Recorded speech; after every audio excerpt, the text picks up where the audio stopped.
Friends, ഇന്ന് നമ്മളൊരു മുട്ട ബജിയാണ് ഉണ്ടാക്കുന്നത്. പിന്നെ അതിന് വേണ്ടിയിട്ട് ഞാൻ 2 മുട്ട 4 മുട്ടയുണ്ട് കേട്ടോ. അപ്പോൾ 2 ഞാൻ എക്സ്ട്രാ വീണ്ടും പുഴുങ്ങിയതാണ്, പിള്ളേർക്ക് വേണമെന്ന് പറഞ്ഞിട്ട്. അപ്പോൾ 2 ആദ്യം എടുത്ത് വെച്ചിട്ടുണ്ട്. അതിന് വേണ്ടിയിട്ട് നമ്മൾ 2 സ്പൂൺ അരിപ്പൊടി ചേർക്കുക.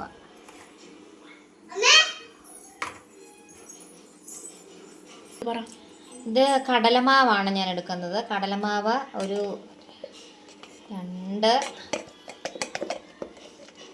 3 സ്പൂൺ എടുത്തിട്ടുണ്ട് കേട്ടോ.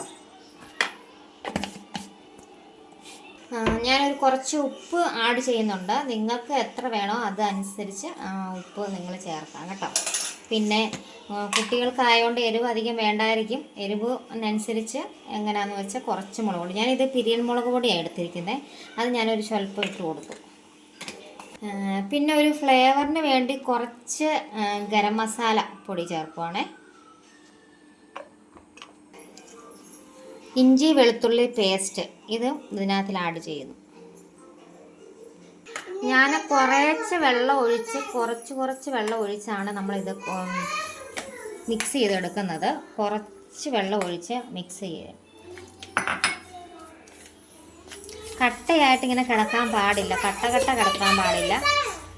എന്നാൽ ഒത്തിരി ലൂസായി പോവുകയും ചെയ്യരുത്. നമ്മൾ ഇങ്ങനെ മിക്സ് ചെയ്തെടുക്കണം. കുറച്ച് വെള്ളം ഒഴിച്ച് വേണം മിക്സ് ചെയ്യാൻ. കട്ട പോലെ ആവരുത്. ഹായ് ഗൈസ്, നോക്കിക്കേ, ഇത്രയും മാത്രം ആകാൻ പാടുള്ളൂ ലൂസായിട്ട്, കണ്ടോ? ഒത്തിരി വെള്ളം പോലെ ആവരുത്. നമ്മൾ കുറച്ച് എണ്ണ ഒഴിച്ച് കൊടുക്കുന്നു കേട്ടോ. ഇവിടെ വെളിച്ചെണ്ണയാണ് ഞങ്ങൾ എടുക്കുന്നത്. അപ്പം വെളിച്ചെണ്ണ ഇച്ചിരി ഒഴിച്ച് കൊടുക്കുകയാണ്. എണ്ണ ചൂടായിട്ടുണ്ട്. നമുക്ക് മുട്ട ബജി ഉണ്ടാക്കാം. ഒരു മുട്ടയെടുത്ത് നമ്മൾ കുഴച്ച് വെച്ച മാവിൽ മുക്കണം.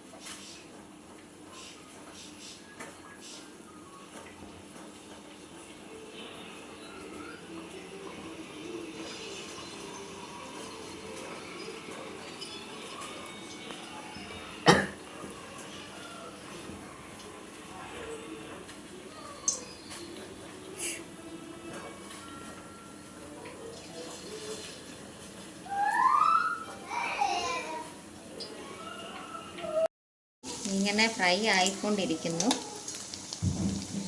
നമ്മളിനി ഇത് കോരിയെടുക്കുക.